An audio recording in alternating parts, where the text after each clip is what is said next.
Now, you're watching an Inauguration Day special on Arise News. So let's bring in Arise News correspondent Benga Ashur, who is live at Eagle Square. Benga, I see you're not holding an umbrella. It looks like the weather is much more friendlier now. Let us in on what exactly is happening now, because earlier we spoke with Deswa, and she spoke about the security presence and preparations on the square. Indeed, Sulaiman and Ngozi, what a way to herald the 16th inauguration of the president-elect, Bola Ahmed Tinubu. We've had some light drizzles, and indeed, in African culture, it beholds some of the omen that you could tell that indeed in Nigeria, the gardens are quite pleasant and the vegetations are quite lush. And when you look at the pre-inauguration build-up, it's been an exciting rhetoric so far. The president of Kenya was in Nigeria on Saturday to give an inaugural lecture where he called on the president-elect to build a united and inclusive government in the country.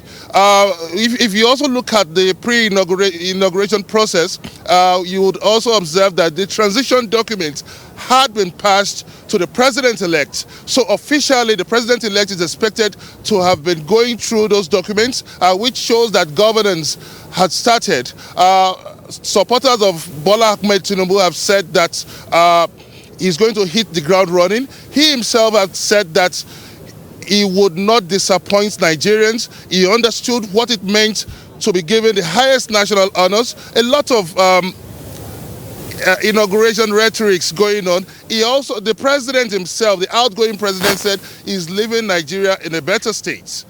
So right now at the inauguration ground, it's something that promises to be an exciting pomps and pageantry, because yesterday, just early this morning, around 1 a.m., I spoke with the Foreign Affairs Minister, Jeffrey Onyema, who said that I asked him how many world leaders are expected to attend this inauguration, and he referred me to the Chief of Protocol of the Ministry, Ambassador Zana, who confided in me and disclosed that about 20 heads of state had already arrived the country yesterday, and they are expecting 2 more. So with 22 heads of state attending this event, it indeed tells that this is the biggest event happening in Africa, in the world right now.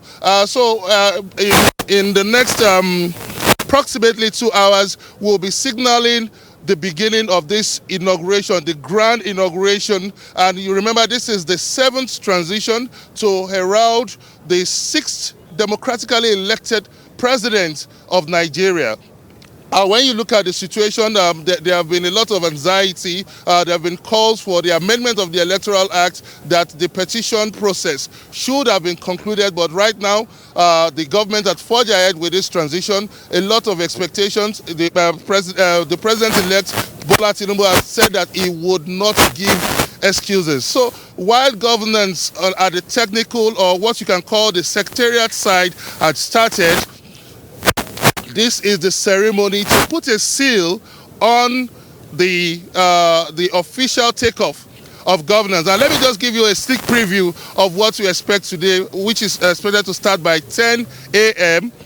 It's expected to start with our arrival of guests should have started by now, and then the military parade is expected to go on, and after which the inauguration of the president-elect and his vice, and afterwards the president is expected to take his departure to Kaduna, where he's expected to have some engagement in Kaduna before his final departure to Daura, and after which we'll be having a state banquet where the president now after his inauguration, President Tinubu expectedly is expected to host world leaders and delegates from far and wide at the State House. So, but right now, from the heavy security presence you can see surrounding the Eagle Square, it tells that it's a tight security presence here. You can also see arrivals of delegates and representatives of government here. Sulaiman, that's the situation from the Eagle Square. All right, Gbenga Shiru there, a man right there at the Eagle Square. It's still wet, but not necessarily drizzling today, since the heavens had poured down already earlier today as a sign of showers of blessing.